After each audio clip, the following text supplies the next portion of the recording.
Et nous voilà sur le plateau des Fous Cavés avec Fest et ce soir Brain Damage meets Vibronics. Hi guys. Maybe you can start to define what you are, what music you make. Maybe we can start with you, Brain Damage. No. Ouais, je peux répondre en français. Oui, tu peux répondre en français, oui. Ok. Donc aujourd'hui, pour être tout à fait clair, c'est une combinaison entre deux entités, Vibronics qui sont autour de moi et Brain Damage, le projet dont je m'occupe depuis 99. Brain Damage, que dire, depuis 99 il s'est passé tellement de choses. Je viens de terminer mon 11e album, grosso modo. On va essentiellement aujourd'hui parler de la collaboration avec Steve et Madou et Parvez, Vibronics. On a sorti un album ensemble qui s'appelle Empire Soldiers il y a 2 ans déjà, sur le label Jarring Effect. Et ça fait grosso modo 2 ans qu'on se permet de tourner la version live en France comme dans le reste de l'Europe. On a dû jouer à peu près le live une 50aine de fois. Et consécutivement à ça, on est en train de terminer cette tournée, on a enregistré les sessions et on sort l'album live en ce moment même, qui est dans les bacs, qui s'appelle Empire Soldiers Live. Voilà pour ce qui nous réunit. How and why did you decide to work together? What made you think that? All you have to do is look at Martin and you can realise why we wanted to work with him. So it's the magnetism. It's like we couldn't resist it. Now we've known Brain Damage for a long time because obviously they're involved in a similar kind of music.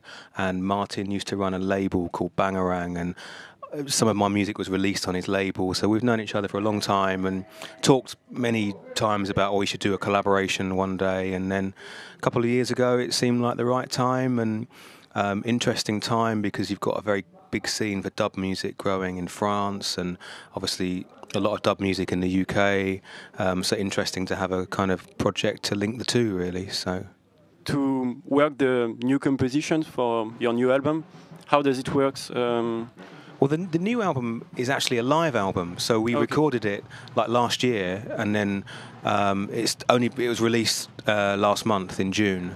So it's all the same music that we released on our original studio album like 2 years ago, but they're all like live versions because there's a lot of improvisation and kind of freestyling and sort of crazy stuff happening in the live shows, which we really wanted to record. So. Yeah, so we recorded it last year in France at a few different shows and then chose the best bits and turned up the cheering a lot louder so it sounded like there was more people there and that kind of stuff. Any project of album after the tour maybe? Or? Well, I've just released, there's a new Vibronics album which got released last month called The Return of Vibronics. And Martin is just in the process of finishing his album, which maybe he'd like to tell the people about. De mon côté aussi, il y a un album qui se prépare, que je viens de terminer en fait, qui sortira en octobre. La particularité de cet album, c'est que j'ai eu la chance d'aller en Jamaïque pour travailler avec des artistes là-bas et faire des prises avec une génération de chanteurs, ceux qui ont fait l'âge d'or du reggae, dont Horace Andy, Ras Michael, Kid Osai, entre autres Winston McAnuff et Willie Williams. Donc je suis revenu avec ces voix et j'ai fait donc un album tout neuf avec ça qui sortira en octobre, avec le début d'une tournée et notamment la venue de Willie Williams en France avec moi. So your projects keep continuing and this project Brain Damage meets Vibronics, is it made to last or?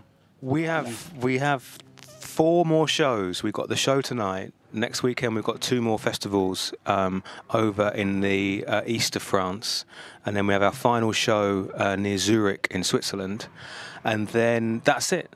But the project's been great. It's been a great success, and I think we've all enjoyed it. I can speak for us all by saying we really enjoyed it. So we'll be involved in working together somehow, I'm sure. We have to tell the people about the story, I guess. The story. The story Empire Soldiers.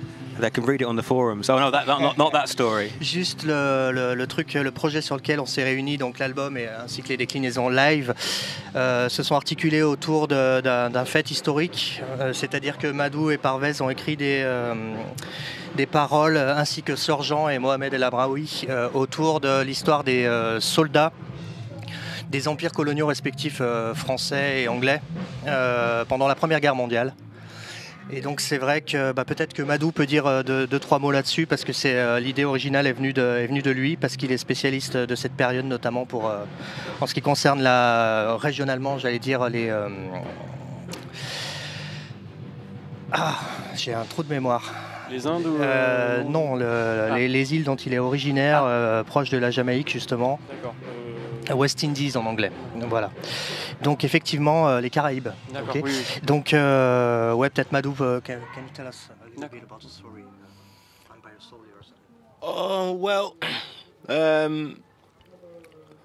Martin and Steve had made some music and on about a concept idea, and asked me to come up with some words from some stuff that I'd studied. And because it was all around the time of like the First World War, which is happening now, a lot of people don't know the involvement of colonial soldiers, like in the Senegalese in France and in North Africa, and with the British and the West Indian regiments and Indians and stuff, and they were there as well. So it's just about, like most things with reggae music, just highlighting, because it's not always about jumping around. It's always, reggae music's had a history of showing history, as it were. So it's just carrying on with that same format, but with something that is applicable for everyone in this time, and that's how it came about. All right. Yeah. And sending messages like that, is this something you want to keep doing after? Or? Well, that's most of my, as a lyricist, that's what we do. It's always about a message, an education. If it wasn't a message about that, it would have been a message about peace and love anyway, because that's what we're dealing with from day one. Madhu's name is Madhu Messenger. And Madhu means people. So it's about a people's messenger, which is just about everything, and stuff that we all feel and experience, no matter the shade or colour. It's about, we all have certain experiences, and like most artists, you know, you got to get it out. So that's what we do. Thank you. And if you have something to tell to your French listeners. Just thanks for supporting us, because the project's been a real success. When we started doing it, we liked the idea of it, but we had no idea, because originally it was going to last just maybe 6 months, and then it's kind of continued and continued. So just the demand of it, and it's nice seeing. And when we've been everywhere, and you've had the amount of people who we've touched over the 2 years, who have heard what we've.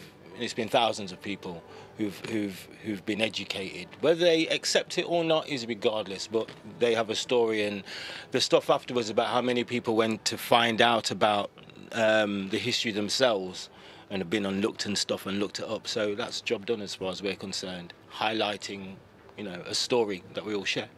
Thank you, guys. And we have a little ritual after every interview. We write. No one told us about this. We write something on the couch, the group. Yeah.